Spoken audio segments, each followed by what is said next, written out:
Matapos ang hagupit ni Bagyong Tino, personal na bumisita si Police Regional Office 13 Regional Director, Police Brigadier General Marciano Mariano Magistrado IV upang kumustahin at tiyakin ang kaligtasan ng mga pamilyang labis na naapektuhan ng pagbaha sa mga evacuation center ng Butuan City.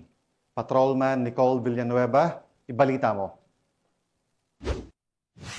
Personal na binisita ni Police Brigadier General Marcial Mariano P. Maestrado IV, Regional Director ng Police Regional Office 13, ang mga evacuation center sa Barangay Agusan, Pequeño at Barangay Pang noong Martes, Nobyembre 4, 2025 upang tiyakin ang kaligtasan at seguridad ng mga pamilyang naapektuhan sa pagbaha dulot ng Bagyong Tino. Layunin ng pagbisita na silipin ng kalagayan ng mga evacuees at bantayan ng mga ipinatutupad ng mga hakbang pangseguridad ng kapulisan sa pakikipag-ugnayan sa mga iba't ibang ahensya ng pamahalaan. Tiniyak din ng Police Regional Office 13 Chief ang patuloy na suporta ng pulisya sa mga relief operations at mga pagbibigay ng seguridad sa mga apektadong lugar hanggat hindi pa nakakabalik ang mga evacuees sa kanilang mga tahanan. Sa Barangay Agusan, Pequeño pa lamang nasa 96 na pamilya ang pansamantalang nanunuluyan sa itinalagang evacuation centers. Isinagawa rin ang mga preventive evacuation sa iba't ibang flood-prone areas ng lungsod upang matiyak ang kaligtasan ng mga residente.